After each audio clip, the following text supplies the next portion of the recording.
Bonjour, le serviteur de Dieu et servante de Dieu de partout où vous êtes. Nous vous bénissons dans le nom puissant de notre Seigneur Jésus-Christ. Jésus-Christ est le Dieu, le Père que nous sommes en train d'adorer. Nous l'adorerons jusqu'à la fin. Il y a quelque chose que je viens en tout cas de faire. Il y a quelque chose également que je vais faire. Je suis venu aujourd'hui, pourquoi? Pour répondre à toutes les préoccupations des chocolats des filles. Je ne savais pas qu'il a des problèmes. Je ne savais pas qu'il y a quelque chose qui lui traque. Cette fois-ci, je veux répondre à toutes les bêtises, ce que nous appelons le blasphème dont il adresse à Dieu vivant et à tous les serviteurs de Dieu. Peu importe tout ce qu'il dit sur le net. C'est pour cette raison, cette vidéo, je le fais donc à l'intention des chocolats des filles, retrouvant quand même mon message que j'envoie. Pour quelles raisons? Je suis certain que nous nous connaissons avec lui. Oui, en réalité, non pas physiquement, mais spirituellement. Pour quelles raisons que je l'ai dit? Je suis certain que j'ai toujours ici écrit sur ces sections des commentaires sur certaines vidéos, et non pas toutes les vidéos. Il y a les vidéos sur lesquelles je fais des commentaires pour tout simplement recadrer la personne de tous ces mensonges qu'il est en train de propager. Je ne suis pas le seul parfois à déceler, à connaître les mensonges, mais nous sommes beaucoup de serviteurs qui sont là, qui connaissent également la réalité. Merci beaucoup. Là, je vais intituler, voilà mon message au chocolat des filles. Je suis certain qu'avoir écrit sur sa section des commentaires, lui envoyer même toutes mes coordonnées. Et même mon email, j'ai déjà envoyé. J'ai dit, si vous voulez un débat, je suis là. Même de loin, de près, parce que je suis certain que tu ne pourras pas te déplacer, de quitter le Gabon pour venir ici au Congo. Moi, je suis un berger congolais, vous comprenez? Je vis dans la province du Katanga, vous comprenez par là. Alors, en réalité, nous sommes là pour toute préoccupation.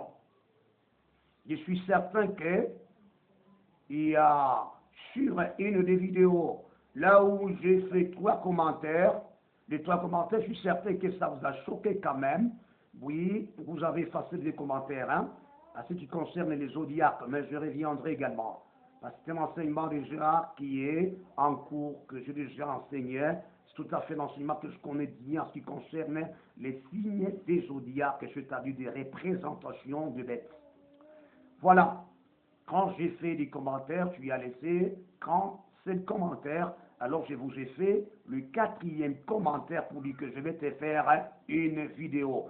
Voilà, je suis certain également, je t'aurais suivi dans une des vidéos, je dis que si quelqu'un veut, il doit quand même faire une vidéo. C'est cette vidéo que j'adresse à toi, chocolat des filles, qui en réalité se ressource à Jean-Fils ML, que j'ai toujours également aussi répondu pour ceux-là qui suivent les vidéos, là où j'ai intitulé Réponse au docteur Jean-Fils ML. Suivez ces vidéos-là, vous allez découvrir en tout cas les réponses qui ont été données au docteur Jean-Fils ML, qui est un pasteur vaudou.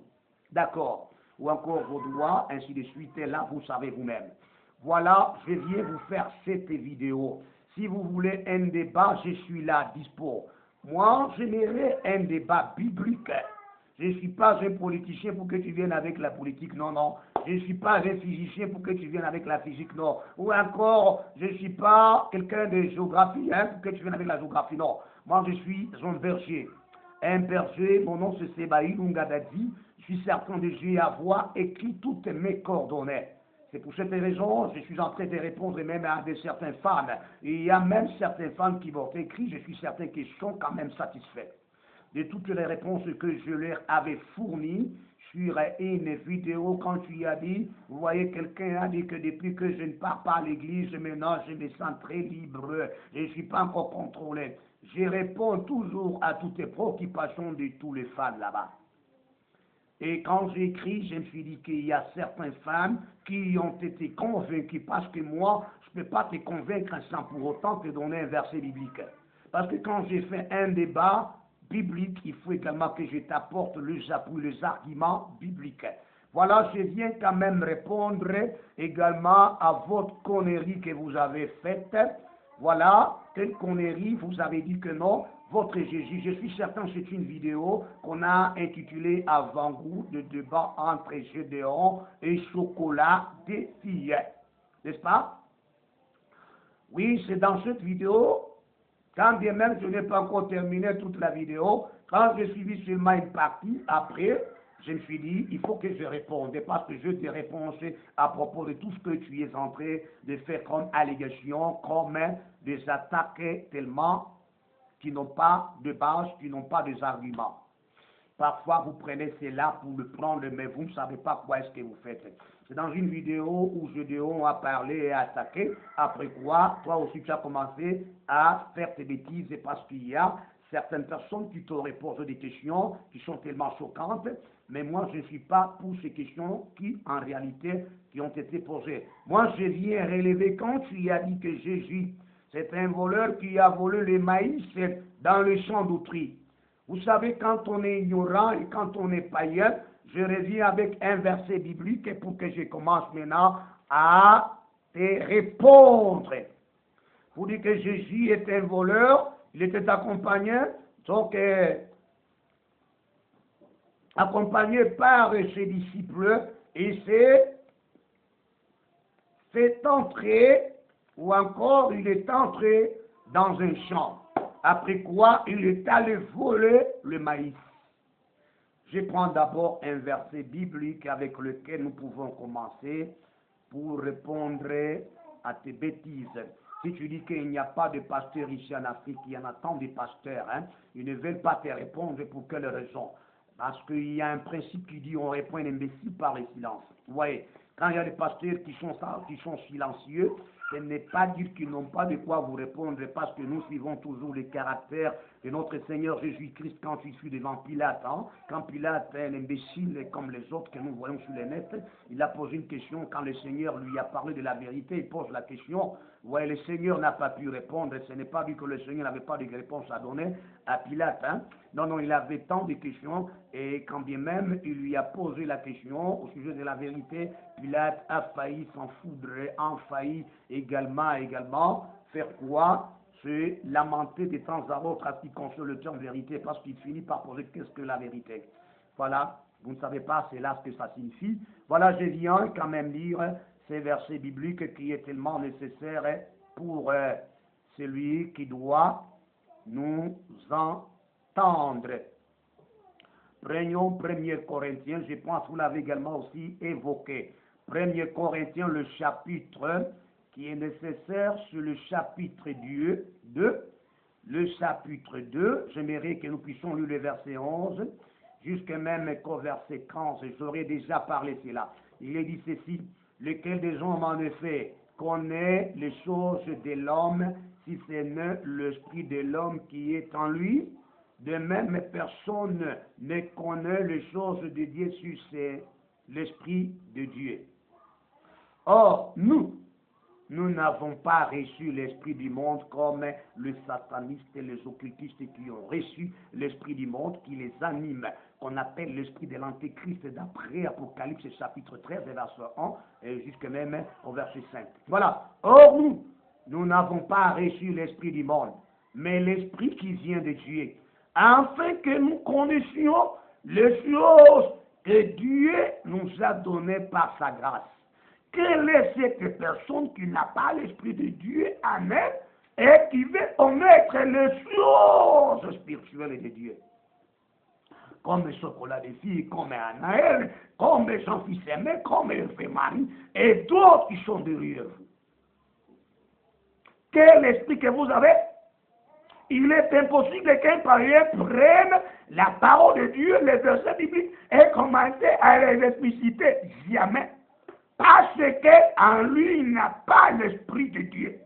Pour connaître le sort de Dieu, que le Dieu aurait préparé pour nous, pas pour vous, pas pour les païens. À moins que le païen se convertisse.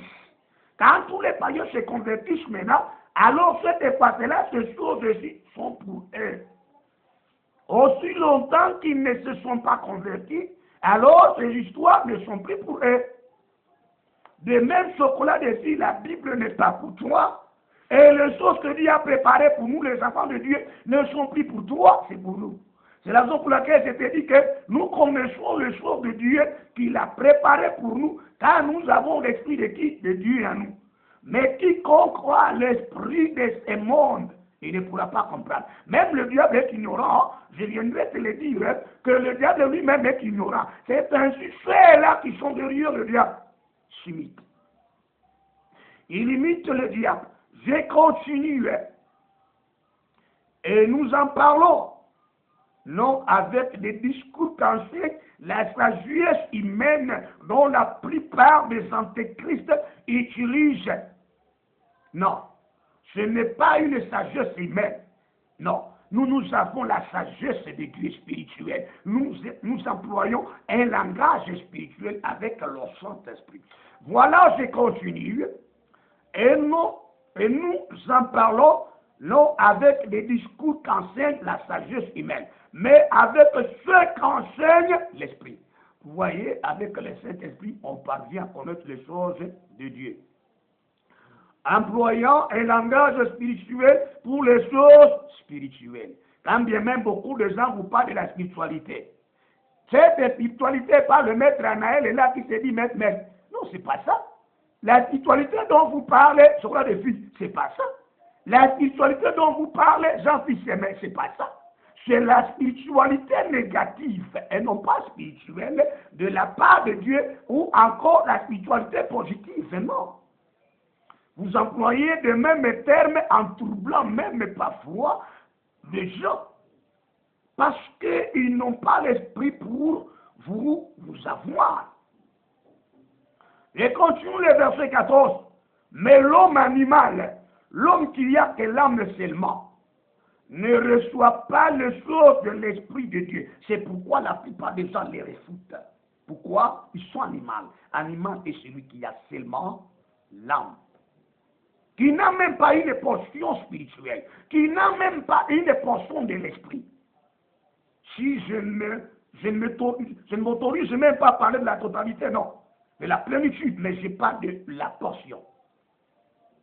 Quelqu'un qui n'a pas l'Esprit de Dieu, qui a l'âme seulement, c'est-à-dire les choses de Dieu ne peut jamais le recevoir. C'est la raison pour laquelle sur le net, vous voyez les imbéciles, permettez-moi le terme, hein, c'est pas le jure. J'ai toujours dit que l'imbécilité, ce n'est pas le jure.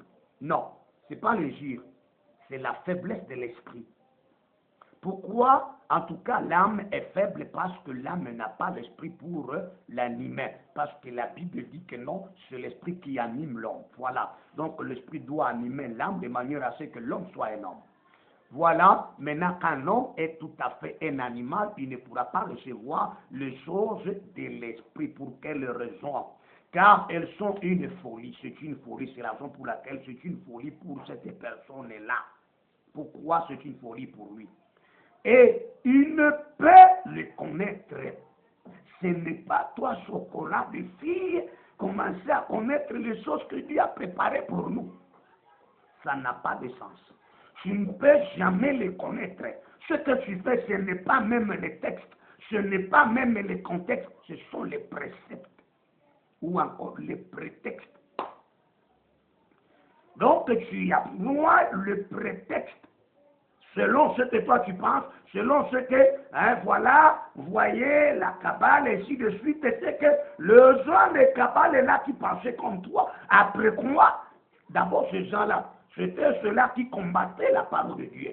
Voilà ceux-là que tu as hérité aussi pour que tu dises que moi j'ai appris la Kabbale. Nous, moi je n'ai pas appris la Kabbale, je connais la Kabbale. Et je viendrai même enseigner cela, pour que vous puissiez comprendre. Et même, il y a d'autres pasteurs, il y a des pasteurs qui vous portent des écharpes tout au cou de leur, donc tout autour de leur cou. Ils ne sont pas des pasteurs, ils sont des hommes de la Kabbale. Et même, je vous dirais que la Kabbale a été répandue, où c'est? Tout autour, tout simplement, à l'Asie. Même dans l'église de Corinthe, cela était aussi entré. Elle s'infiltrera. Au sujet de l'apôtre Paul va commencer à attaquer pour dire que je ne veux pas que je vienne trouver de la cabale. Donc ce n'est pas la guerre d'aujourd'hui. C'est une guerre qui date même au temps jadis, même avant Paul, même au temps de Paul, même après Paul, même à notre moment ici que nous sommes en train de continuer avec ça. Comme les apôtres ont fait la guerre, nous aussi nous sommes là pour faire cette guerre-là. Il est dit ceci, il ne peut jamais le connaître. C'est spirituellement qu'on en juge. Quand on parle de spirituellement, l'esprit qu'il est question, ce n'est pas l'esprit de ce monde. C'est l'esprit de Dieu qui nous révèle les choses que Dieu aurait préparées pour nous les enfants. Si quelqu'un n'est pas un enfant de Dieu, même s'il entre dans une église, au moment qu'il n'est pas encore enfant de Dieu, il ne peut jamais le comprendre parce que c'est spirituellement que nous sommes en train de porter un jugement. Des hommes qui sont parfaits. L'homme spirituel, au contraire, juge de tout. C'est pourquoi je vais juger ça. Et il n'est lui-même jugé par personne. Tu ne pourras jamais. C'est la raison pour laquelle, et quand tu fais attaque à défaut. Mais à défaut, là, je suis certain que tu le respectes. Pour quelle raison? Parce qu'en un, il y a l'Esprit de Dieu. C'est cet esprit qui nous communique la vérité. Maintenant, je viens répondre à une première préoccupation. Tu as dit que Jésus a volé des maïs, ou c'est dans le champ d'autrui que votre Dieu qui vole des maïs. Tant que celui qui dit qu'il ne faut pas voler, il vole les maïs. Prenons quand même les synoptiques. Je prends seulement un seul livre des synoptiques de Matthieu, pour ne plus arriver à dire à tous les synoptiques. Mais quand je vois les gens d'aller expérimenter le synoptique, vous allez vous rendre compte qu'il n'y a même pas de vol. C'est parce que vous ne comprenez pas. C'est pourquoi j'ai dit que ces choses sont réservées à nous, les enfants de Dieu. Prenons Matthieu chapitre 12, le verset 1. C'est là qu'il y a un problème. Si encore vous ne savez pas, vous prendrez Marc chapitre 2, je pense, le verset 23 et le verset 24. Quand je donne ce verset, c'est pour que le spectateur puisse vérifier cela. Que en tout cas, les mensonges sont dévoilés. Si également, vous pouvez prendre Luc chapitre 6, verset 1. C'est ça les synoptiques. Prenons Matthieu chapitre 1, verset 1. C'est ça ce que je vais lire et le verset 2. Il est dit ceci. En ce temps-là, Jésus traversa le champ de blé. Quand tu as dit de maïs de blé, moi je me demande d'abord une intellectuelle, comme tu y es là, une personne qui a appris, une personne qui a étudié, il ne connaît même pas distinguer entre le blé et le maïs. Ce ne sont pas des maïs, ce sont des blés. Jésus traversant le champ de blé, un jour de sabbat, ses disciples qui avaient faim se mirent à arracher des épis et à manger. C'était des épis de blé. Le verset nous dit ceci. Le pharisien, voyant cela, lui dit, voici tes disciples font ce qu'il n'est pas permis de faire pendant le sabbat. Merci beaucoup. Prenez les autres synoptiques, Marc et Luc. Vous allez d'abord, premièrement, vous rendre compte que ce n'est pas Jésus qui arrachait le blé. C'était les disciples qui arrachaient le blé parce qu'ils avaient eu faim. Je ne peux pas encore vous lire d'autres versets là. Ce n'est pas Jésus. Et Jésus n'a pas pris pour froisser les blés, commencer à manger. Jamais. C'est pourquoi d'autres synoptiques vous diront que quand ils avaient faim, les disciples, ils ont commencé à arracher les blés, ils les froissaient entre leurs mains et ils mangeaient. Je vais donner le verset biblique qu'il faut aller faire référence. Vos blasphèmes vont commencer à prendre fin. Pour votre information, les disciples de Jésus ne volaient pas. Pourquoi? C'est la loi de Moïse que vous ignorez, que je vais te faire connaître. C'était la loi de Moïse.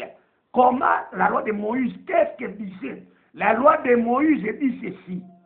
Et tout juif, tout celui qui est juif, quand bien même il fait un voyage, un parcours, et qu'il a faim, il a droit d'entrer dans un champ manger. Et non pas ramasser ou prendre, faire un tas, mettre dans son sac ou dans son vase. Non, ce n'est pas ça. Mais entrer et manger. C'est la raison pour laquelle quand vous lisez les versets de les pharisiens et même le lutte israélite, la question que pose le certain pharisien là-bas, il pose que pourquoi tes disciples font ce qui ne peut pas se faire pendant le sabbat. Les pharisiens n'ont pas dit pourquoi tes disciples volaient-ils le blé dans le champ d'autrui.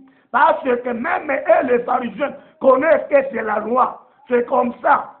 Si chez vous au Gabon, ça n'existe pas, mais chez les Juifs, c'était la loi. Pour que tu sois convaincu, ce verset-là, je ne peux pas le toucher. Je vais te donner ce verset biblique-là qui montre que tout Juif avait droit. Tout Juif avait droit de pénétrer, d'entrer dans un champ. Quand tu as faim, d'aller prendre cela manger. Et non pas se faire un tas. Se faire un tas, c'est du vol. Prenons maintenant le verset biblique de Deutéronome. Je ne peux pas aller avec toi avec beaucoup de versets bibliques, non. Je trouve que oui, avec tes blasphèmes, nous devons les retourner contre toi-même. C'est ce qu'on a des filles. Que tous ceux-là qui ont entendu ces blasphèmes puissent connaître la vérité que Jésus n'a jamais volé.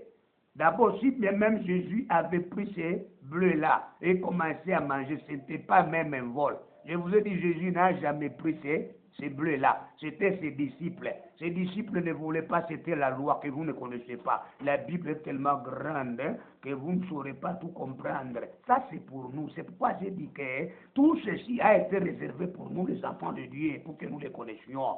Dieu a réservé toutes ces choses pour nous. Prenons Deutéronome chapitre 23. Ne l'oubliez jamais, les versets 24 et 25. Le 2 versets seulement.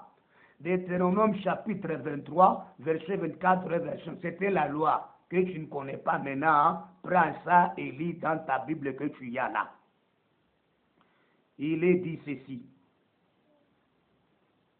Si tu entres dans la vigne de ton prochain, voilà, un prochain, c'est une personne avec qui vous partagez un même maître.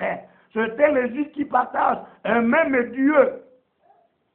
Tu pourras, à ton gré, à ton vouloir, tu pourras à ton gré manger des raisins et t'en rassasier. Il devrait manger ses rassasiés. D'accord? Je termine par conscience de toi. Mais tu n'en mettras point dans ton vase. Il ne faut pas que tu prennes maintenant tout un tas grand, comme si tu y allais maintenant prendre ça et aller manger, ou encore aller vendre ça. Là, ça serait un péché. C'est très clair. Prenons le verset 25. Tu as dit que, pasteur, Berdeux, tu as dit que non. C'est tout à fait concernant les vignes et pas concernant le champ. Prenez le verset 25. Si tu entres dans le blé, n'est-ce pas ce blé que tu as confondu avec le maïs? Je ne sais pas si au Gabon on cultive le maïs. Voilà. Où c'est? Il est dit ceci. Si tu entres dans le blé de ton prochain, tu pourras cueillir des épis avec la main. Et même les apôtres là, ils les ont accueillis avec leurs mains. Et commençaient à faire quoi? À les froisser dans leurs mains et manger. Ils ne se sont pas fait de tas. Des épis avec la main, mais tu n'ajouteras point la fossile sur le blé de ton prochain. Il ne faut pas prendre la fossile, commencer à couper pour te fabriquer ou te faire un tas où tu dois prendre maintenant comme une réserve ou comme une chose que tu dois aller vendre. Non, là ça devenait maintenant un péché. Voilà d'abord, je relève ton défi que tu y aurais lancé. Je relève un après l'autre. C'était la loi dont tu ne connaissais pas. Tu viens de les connaître. Lisez encore bien le synoptique de Marc et de Luc pour votre information et pour une information à tous les enfants de Dieu. Quand on parle le sabbat, ce n'est pas le samedi comme vous le croyez. Non, c'était le dimanche qu'on appelle le second premier. Je n'ai pas le temps de commencer à expliciter, quel qu'en soit mon français parfois pourra vous compliquer.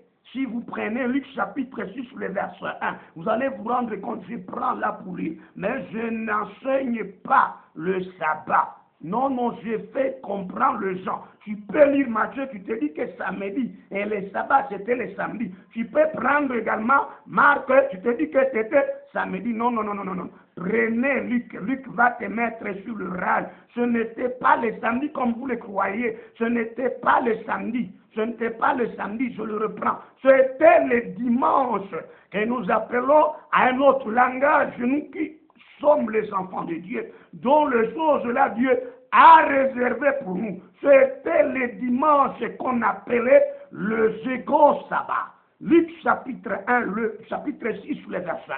Il est dit ceci. Il arriva un jour de sabbat, appelé second premier, que Jésus traversait de champs de blé. Ses disciples arrachaient des épis et le mangeaient après les avoir froissés dans leurs mains. Je ne peux pas encore évoquer d'autres versets bibliques, non. Beaucoup, ça va te maltraiter. Mais peu de versets bibliques, ça va t'orienter.